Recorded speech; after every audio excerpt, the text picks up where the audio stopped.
का ये ड्रामा चलता रहा। पहले हम 10 लोग आएंगे, फिर हम 15 लोग आएंगे, फिर जनता को साथ में ले करके। मैंने कहा नहीं, क्योंकि घोटाला हुआ है पश्चिम बंगाल में। मुझे लग रहा है कि एक तरह से झूठ के बल पर वो पश्चिम बंगाल में सरकार बनी है। मेरे से मिलना ही नहीं था। उन्होंने कहा कितने लोग मिलेंगे। मैंने कहा 5 लोग आ जाइए, और उसमें सांसद आएंगे कि कौन आएगा ये मैंने तय नहीं किया था। फिर उन्होंने कहा कि हम 10 लोग आएंगे। मैंने कहा कि 10 लोग आ जाइए। फिर महुआ मित्रा मेरी पीएस के रूम में बैठ गई, बोली मैं अकेले मिलना चाहती हूँ। मैंने कहा अकेले मिलना तो कभी आ जाइएगा।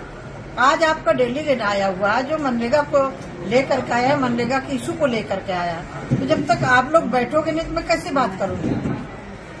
फिर बोले नहीं हम तो जनता के साथ आएंगे। मैंने कहा भाई सरकार बात होनी है तो पॉइंटर को सरकार को रखना पड़ेगा। आपकी तरफ से रखे जाएंगे, मेरी तरफ से रखे जाएंगे।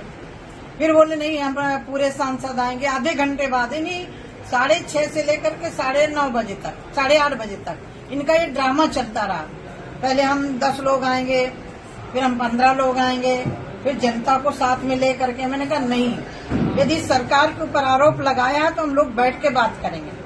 जनता से मैं बाद में मिल लूंगी। मैंने कहा जो भी आपके कार्यकर्ता हैं, वो जनता तो नहीं थी, उनके कार्यकर्ता थे। मैंने कहा जो भी है मैं उनसे बाद में मिल लूंगी, लेकिन मनरेगा के इशू को लेकर के, प्रधानमंत्री आवास के इशू को लेकर के आए हो तो मैं बात करने के लिए तैयार हूँ, क्योंकि घोटाला हुआ है पश्चिम बंगाल में। तो वो जो ममता बनर्जी के लोग आए थे, मुझे लग रहा है कि एक तरह से झूठ के बल पर वो पश्चिम बंगाल में सरकार बनी है। पश्चिम बंगाल की ममता बनर्जी ने कहा था कि जो कम्युनिस्टों के गुंडे हैं, मैं आऊंगी तो गुंडों को खत्म करूंगी। लेकिन आज वही गुंडे पश्चिम बंगाल में दूसरे दलों के कार्यकर्ताओं को मार रहे हैं। मैं आज ये कहना चाहती हूँ कि मनरेगा में जिस तरह से भ्रष्टाचार हुआ, एक बार नहीं, 2019, 2020, 2021 में लेटर लिखा गया।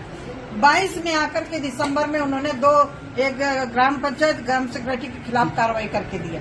ये कोई तरीका नहीं हुआ था। इतना बड़ा भ्रष्टाचार हुआ है, किसी अधिकारी के ऊपर कार्रवाई करो, FIR करो, जेल डालो। फिर उनके एक सांसद आए, हम अकेले। मैंने कहा क्यों ले आते? जब कोई डेलीगेट का समय लिया जाता तो पूरा डेलीगेट मिलना चाहिए। मैं अकेले नहीं, मैं अकेले मिलना तो कभी आ जाइए। जब उन्होंने कहा हम पूरे सांसद मिलेंगे 8 बजे, तो फिर मैंने कहा पूरे सांसद आ जाओ। जब मैंने पूरे सांसदों को कह दिया तो बोले पहले जनता मिलेगी। मैंने कहा जनता से तो समस्या है नहीं ना, समस्या तो आपकी सरकार ने सवाल उठाए तो सरकार के साथ तो सरकारी बात करेगी। मैं जनता से बाद में मिल लूंगी। जब मैंने कहा कि जनता से बाद में मिलूंगी, पहले आपसे मिलूंगी, तो बोले हम नहीं मिलेंगे। ये तो कोई तरीका नहीं हुआ। झूठा कौन हुआ? मैं 2.5 घंटे वहां बैठी रही, जबकि मैं उनको आधे घंटे में पूरा नहीं मुझे निपटाना था, और मुझे वापिस शाम को फ्लैट पकड़ के लखनऊ आना था। लेकिन 8:30 बजे तक बैठी रही। महुआ मित्रा जैसे मेरे को ऊपर झूठ बोलना, तो अपने पहले गर्दन में झांक करके देखे कि उन्होंने कहा था हमारा डेलीगेट मिलेगा। फिर अकेले क्यों? अकेले मिलना है तो कभी मिल ले। अकेले हमने मना नहीं किया, लेकिन उस दिन नहीं मिलना चाहते। उस दिन तो मुझे था कि आपका डेलीगेट आया, बैठ के बात करेगा मनरेगा, क्योंकि उनके पास घोटाले का दाग है। वो बात ही करने नहीं आए थे, वो दिल्ली में तमाशा करने आए थे। और जिस तरह से भ्रष्टाचार हुआ है, यदि भ्रष्टाचार पर सही मायने में, मैंने नहीं उनके अधिकारियों ने स्वीकार किया, सही मायने में जांच हो जाए तो अभिषेक बनर्जी तक फंसेंगे। इसलिए ममता बनर्जी के लोग बौखलाए।